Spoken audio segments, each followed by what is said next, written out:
Good morning students. मैं doctor Smita Sharma और मैं आपको बीएससी पार्ट 1 का पेपर फर्स्ट पढ़ा रही हूँ, जिसका हम सेकंड यूनिट कर रहे हैं। इसी में हमने लास्ट लेक्चर में लेंथ कॉन्ट्रैक्शन के बारे में पढ़ा था, लंबाई में संकुचन के बारे में पढ़ा था। हमने ये देखा था कि अगर कोई एक फ्रेम ऑफ रेफरेंस जो नियत वेग से किसी एक दिशा में गतिमान है और उसके अंदर कोई स्थिर पड़ी हुई छड़ जो है, उसकी लंबाई जो लंबाई है वो स्थिर निर्देश तंत्र जिसके सापेक्ष ये जो निर्देश तंत्र है वो चलता हुआ दिख रहा है, उसमें उसको स्थिर निर्देश तंत्र से उस छड़ की लंबाई हमारे को संकुचित दिखाई देती है जिस दिशा में फ्रेम ऑफ रेफरेंस चल रहा है। तो लंबाई में संकुचन होता नहीं है, लेकिन अनुभव ऐसा होता है कि मतलब देखने वाले को ऐसा लगता है कि उसकी लंबाई संकुचित हो गई। ये हमारा लॉरेंस ट्रांसफॉर्मेशन से हमने इसको सिद्ध किया था और ये आपेक्षिकता का एक बड़ा ही विशिष्ट एग्जाम्पल है। सेकंड हम आज केस करेंगे, वो भी बड़ा इम्पोर्टेंट है, वो है समय विस्तार या काल विस्फारण, टाइम डायलेशन। अब टाइम डायलेशन क्या होता है भाई? क्लासिकल मैकेनिक्स तो ये कहती है कि समय एक इनवेरिएंट क्वांटिटी होती है, समय कांस्टेंट रहता है। कांस्टेंट का मतलब कोई अगर घटना किसी एक समय होती है तो वो सबको एक ही समय पर दिखाई देती है। समय कांस्टेंट नहीं होता, कोई घटना जिस समय पर हुई होती है वो उसी समय पर दिखाई देती है। तो चिरसम्मत यांत्रिकी के अनुसार समय एक निश्चर राशि होती है। परंतु रिलेटिविटी ने तो क्या कहा था? रिलेटिविटी ने कहा था कि समय जो है वो सापेक्ष है, किसी के ऊपर डिपेंडेंट है। मतलब वो अलग अलग एक ही घटना को अलग अलग फ्रेम ऑफ रेफरेंस या निर्देश तंत्र में से देखने वाला व्यक्ति उस घटना को अलग अलग समय पर देख सकता है, ये अपेक्षिकता ने कहा था। तो अपेक्षिकता के अनुसार समय जो है वो निश्चर नहीं होता। अब ये चीज जो है, इससे एक बड़ी इम्पोर्टेंट घटना का पता चलता है, वो हम देख लेते हैं। इसके लिए हम वापस से इसी घटना को, टाइम डायलेशन को समझने के लिए पहले हम क्या करेंगे, वही हमारे दो फ्रेम ऑफ रेफरेंस लेंगे। तो हमारे पास क्या आ गया? हमारे पास आ गया, ये देखिए, ये एक फ्रेम ऑफ रेफरेंस है जिसको XYZ, जिसको हम S नाम दे देते हैं, और दूसरा फ्रेम ऑफ रेफरेंस हमारा S' हो गया, जिसके कोऑर्डिनेट्स हमारे या एक्सीज हमारी क्या है? X', Y' और Z'। अब ये देखिए, Y और Y' समानांतर है, Z और Z' समानांतर है, यानी जब समय 0 हम नोट करेंगे उस वक्त O और O' एक दूसरे पर संपाती होंगे। अब हमने इसके अंदर एक चीज और मान रखी है जो हम पूरे चैप्टर में ही मानते आए हैं कि S' frame of reference S के सापेक्ष V वेग से गतिमान है। और V वेग से किस दिशा में गतिमान है? केवल X दिशा में गतिमान है, Y और Z दिशा में उसकी गति नहीं है। तो हमने यही चीज इसके अंदर भी मान ली है ना। अच्छा, उसके बाद हमने एक बिंदु P ले लिया। P बिंदु पर कोई घटना होने वाली है, ठीक है। जैसे कोई आपने बल्ब जला के बंद कर दिया या कोई बॉम्ब ब्लास्ट हो गया, कोई भी एक घटना यहाँ इस P बिंदु पर होगी। तो ये बिंदु P को हम S फ्रेम ऑफ रेफरेंस वाला भी देखेगा, S' फ्रेम ऑफ रेफरेंस वाला भी देखेगा। तो आपेक्षिकता इस घटना को, चिरसम्मित यांत्रिकी तो क्या कहती है? चिरसम्मित यांत्रिकी तो कहती है ये घटना उसको दोनों को एक ही घड़ी के समय के अनुसार एक ही समय पर दिखाई देगी।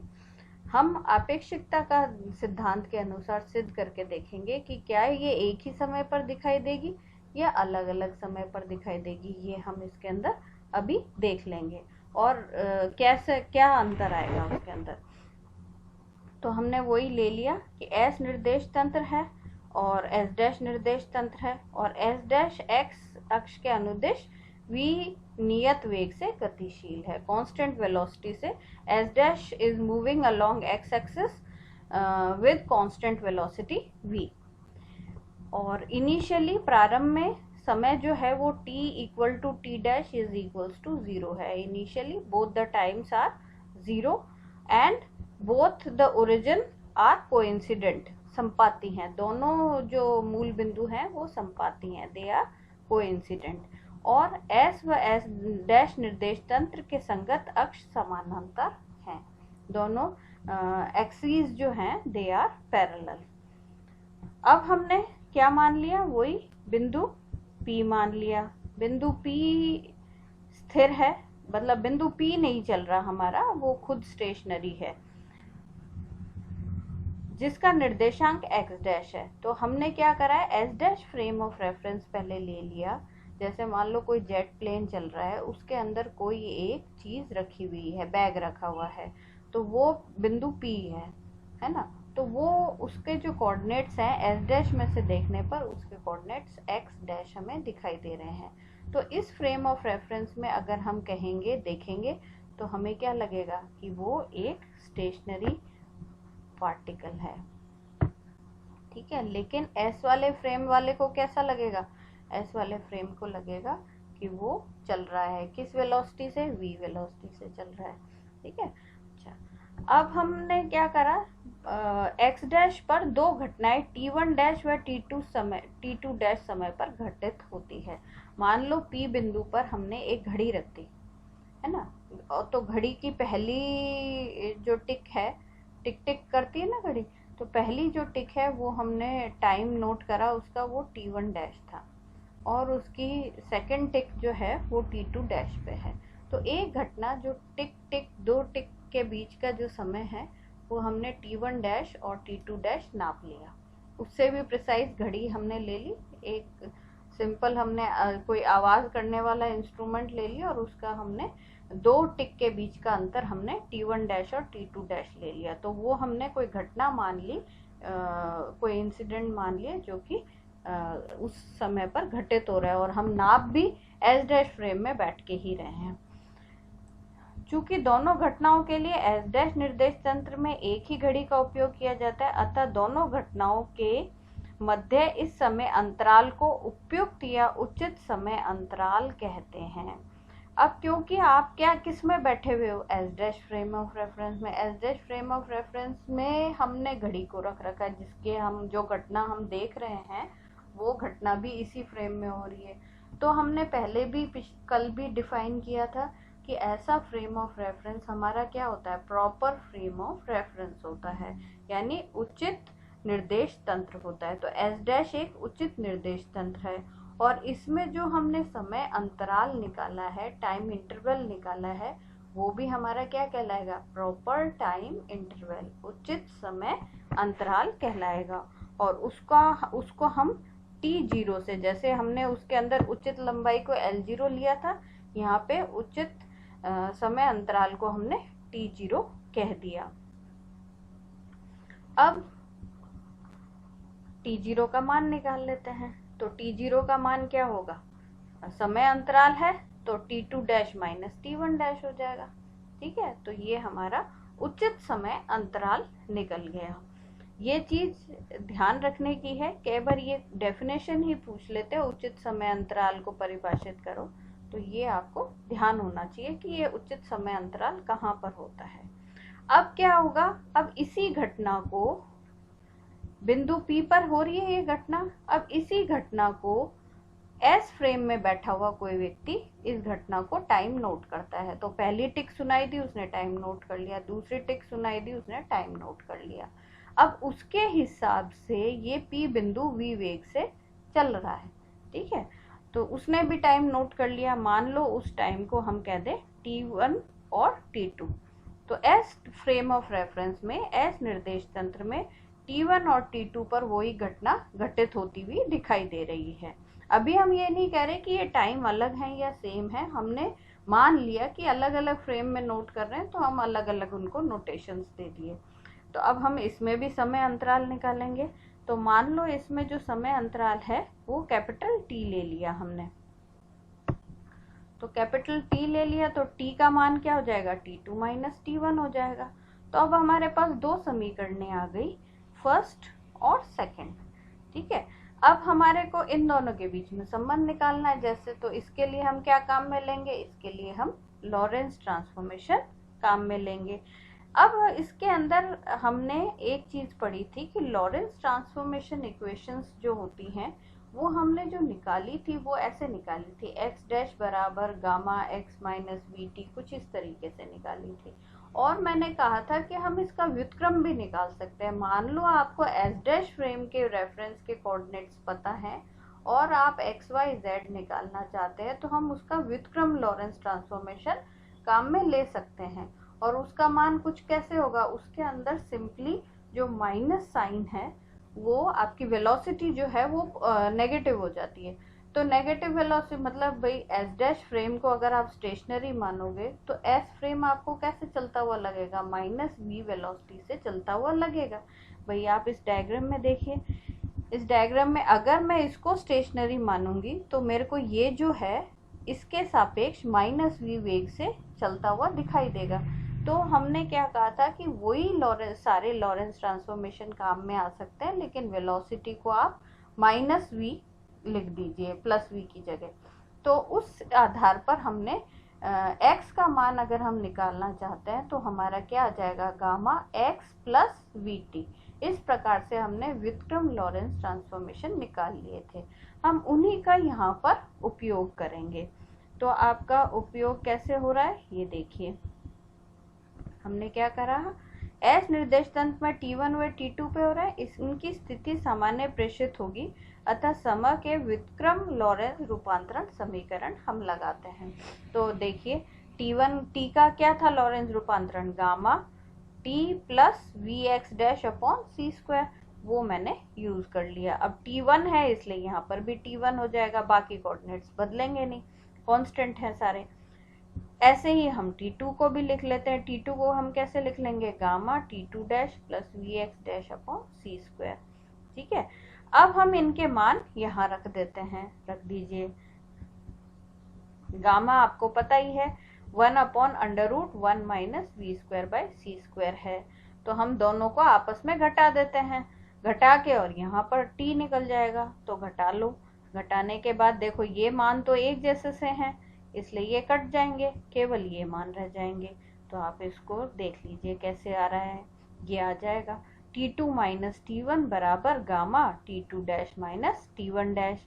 अब आपकी समीकरण 2 और 1 के हिसाब से ये तो है कैपिटल T और ये कैपिटल T0, तो ये लिख देते हैं,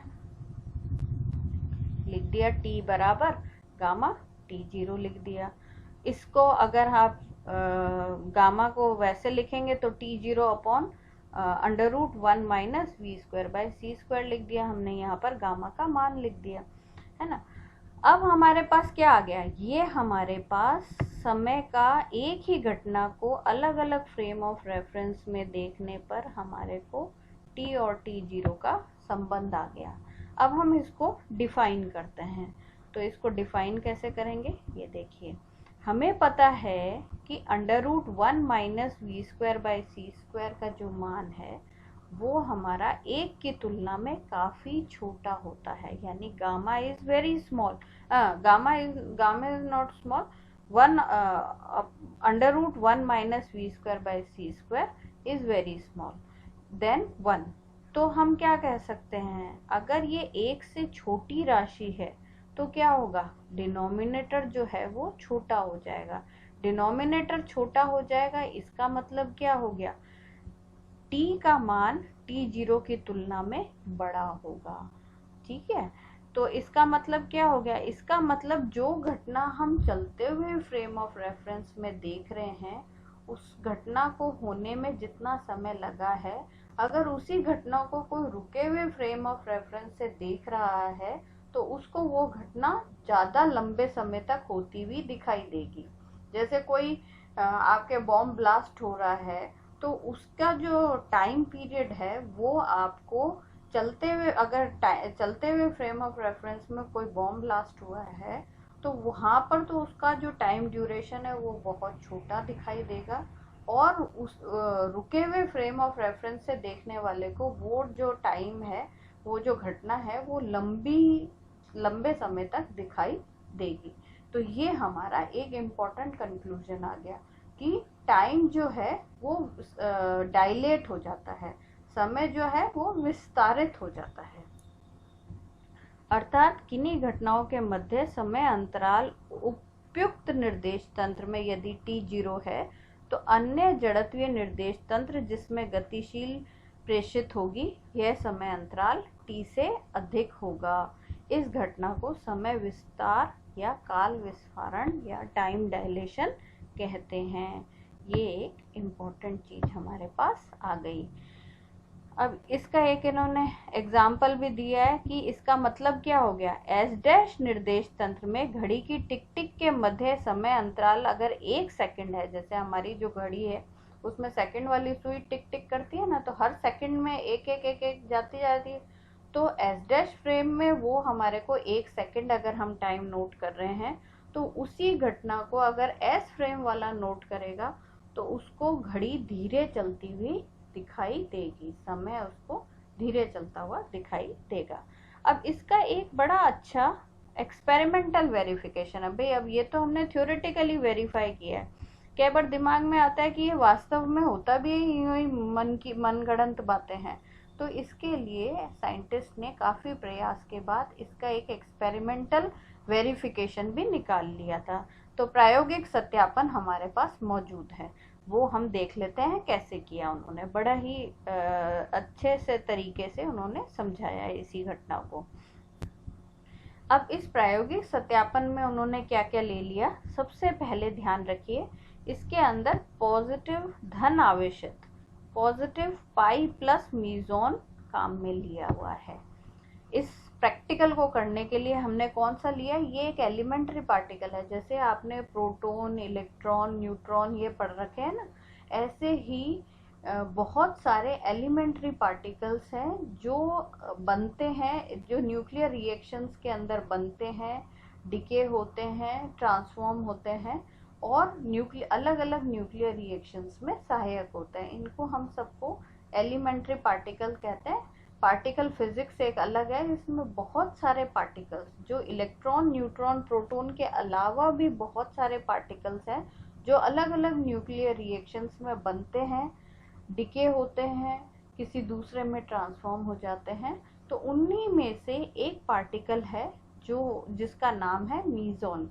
और मीजोन भी कई तरीके के होते हैं, उनमें से हमने धन आवेशित पाई प्लस मीजोन ले लिया, ठीक है। और इसकी खासियत क्या होती है, इसका जो द्रव्यमान है वो इलेक्ट्रॉन के द्रव्यमान का 273 गुना होता है, यानी उसका मास जो है it is 273 times that of mass of electron, ठीक है। इसको यूज करके एक एक्सपेरिमेंटल वेरिफिकेशन किया गया था। तो उपयुक्त निर्देश तंत्र कौन सा, प्रॉपर फ्रेम ऑफ रेफरेंस में क्लाइपस मीजोन की अर्धायु क्या होती है, हाफ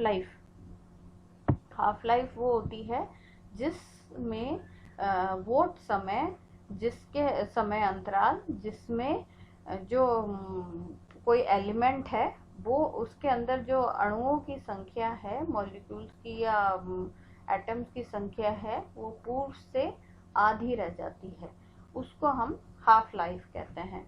तो हमने क्या करा, प्रॉपर फ्रेम ऑफ रेफरेंस ले लिया, उसके अंदर पाई प्लस मीजोन हमने काफ़ी सारे ले लिए और उसके अंदर हमने उसकी जो हाफ लाइफ है, वास्तव में जो उसकी हाफ लाइफ है वो हमने नोट कर ली। वो कितनी होती है, 1.8 × 10⁻⁻8 सेकेंड्स होती है, ये हमें पता है प्रॉपर फ्रेम ऑफ रेफरेंस में। अब हमने क्या करा, अब हमने इसी चीज़ को लैब के अंदर किया। तो लैब में तो क्या करेंगे, सबसे पहले तो हमारे को मीजोन को पैदा करना पड़ेगा, क्योंकि नेचर में तो वो मिलते नहीं हैं।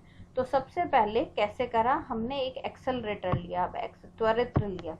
त्वरित्र क्या काम करता है कि जो पार्टिकल है उसको, भाई एक्सेलरेटर क्या काम करता है, स्पीड बढ़ाने का काम करता है ना, किसी भी व्हीकल के अंदर एक्सेलरेटर होता है। तो ऐसे ही एक्सेलरेटर्स जो डिवाइसेस हैं जो इन छोटे पार्टिकल्स को, उनको विशेष प्रकार से बनाया जाता है और वो उन पार्टिकल्स को गति प्रदान, एनर्जी देते हैं जिससे वो तेजी से गति कर सके, ठीक है। तो एक्सेलरेटर से हमने क्या करा, एक हाई एनर्जी के प्रोटॉन बीम प्राप्त कर ली, बहुत सारे हाई एनर्जी प्रोटॉन्स ले लिए और उनको एक टारगेट से टक्कर लगा दी। ठीक है, तो टारगेट से जब हाई एनर्जी प्रोटॉन्स किसी टारगेट से टकराते हैं तो एंड रिजल्ट क्या होता है, एक मीजॉन की एक बीम में अपने को मिल जाती है, मीजॉन की एक बहुत अच्छी बीम मिल जाती है। तो आपको मीजॉन्स तो मिल गए। अब मीजॉन्स मिल गए, अब मीजॉन्स का हमें अध्ययन करना है। अब आपको काफी सारी मात्रा में, जैसे मान लो फॉर एग्जांपल 100 मीजॉन मिले हैं, तो अब 100 के आधे कब रह जाएंगे, कितने समय बाद रह जाएंगे, क्योंकि वो कॉन्स्टेंटली डिके होते हैं। तो वो हमने देख रखा है कि वो 1.8 इंटू 10⁻⁻8 सेकेंड में डिके आधे रह जाने चाहिए, जितने भी वो पैदा हुए हैं।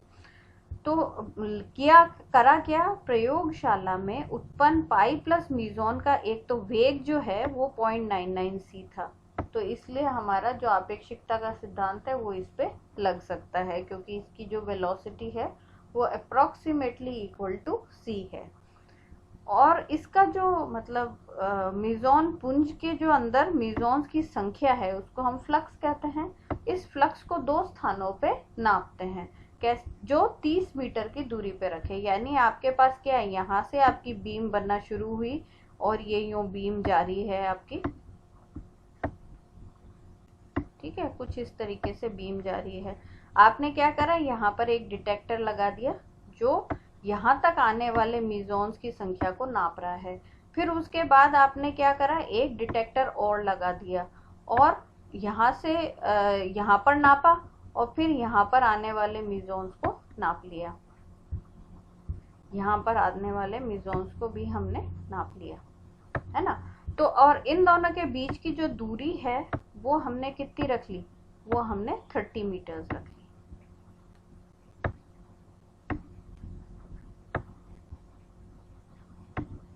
यहाँ तक की दूरी हमने 30 मीटर्स रख ली। तो अब हमने क्या करा, यहाँ से सोर्स से जनरेट हुआ, यहाँ पर पहले नापा, डिटेक्टर्स होते हैं जो उनकी मीजॉन्स की संख्या को नाप सकते हैं। फिर 30 मीटर दूरी पर दूसरा डिटेक्टर था, उसने नाप लिया, है ना। अच्छा, तो ये एक्सपेरिमेंटली जब करा गया तो ये देखा गया कि जो सेकंड प्लेस है उसमें जो नंबर ऑफ जो है, ये मीजॉन्स की संख्या जो है वो 60% प्राप्त हुई।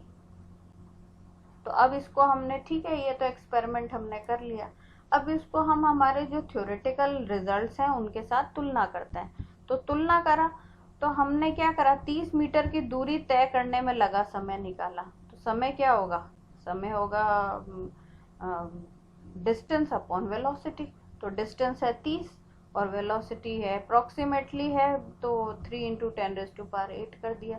इससे हमारे को समय आ गया 10 × 10⁻⁻8 सेकेंड का समय लगा उसको एक डिटेक्टर से दूसरे डिटेक्टर तक पहुंचने में।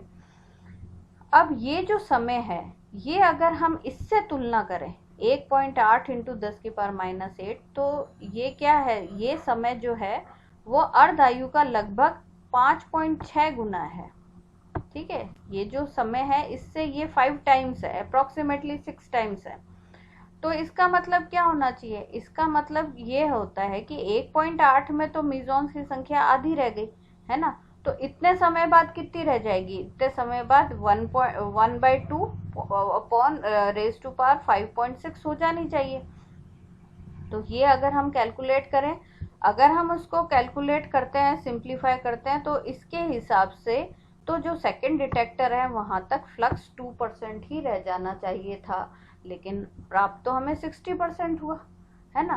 तो ये एक समस्या हो गई। तो उन्होंने कहा भाई ये मान जो है 60% के बराबर नहीं है, लेकिन ये चीज तो एक्चुअल में मिली है, तो इसको तो आप गलत कैसे सिद्ध करोगे, ये चीज आपकी कैलकुलेशन गलत है। तो अब इस कैलकुलेशन को दोबारा करा, उन्होंने क्या करा, अब की बार हमने इसको t समय को t' मान लिया। तो t' मानते ही क्या होगा, t के स्थान पर t0 का उपयोग करें, तो t0 क्या होगा, t0 होगा हमारा t अपॉन गामा, है ना। t0 निकाल लिया, तो t तो आपका आपने ये मान रखा था और इसमें गामा से और गुणा कर दिया। तो t0 आपका आता है 1.4 इंटू 10⁻⁻8 सेकेंड। अब इस समय को देखिए, ये जो समय है ये 1.4 इंटू ये 1.8 इंटू 10⁻⁻8 सेकेंड का लगभग 0.78 गुना ही है। तो अब इसके हिसाब से अगर आप अर्धायु के हिसाब से कैलकुलेट करोगे तो क्या आ जाएगा, 1/2 रेज टू पावर 0.78 आ जाएगा, है ना। तो वो कितना आता है, वो हमारा अप्रोक्सीमेटली 60% आता है। तो इसका मतलब ये जो मान है ये प्रायोगिक मान के तुल्य है। इसका मतलब काल विस्फारण का जो हमने थ्योरेटिकल इवैल्यूएशन करा है वो बिल्कुल सही है। मतलब हम जो समय मूविंग फ्रेम ऑफ रेफरेंस में निकालते हैं वो समय और जो हम स्थिर निर्देश तंत्र में से मेजर करते हैं उन दोनों समय में हमेशा स्थिर निर्देश तंत्र में काल जो समय है वो हमारा विस्तारित होता हुआ दिखाई देता है। Time always seem to be dilate. तो ये हमारा एक इम्पॉर्टेंट रिजल्ट निकल गया। अब हम इसके आगे इसके कुछ और इम्पॉर्टेंट रिलेटिविटी के कंसेप्ट है वो हम नेक्स्ट लेक्चर में पढ़ेंगे। धन्यवाद।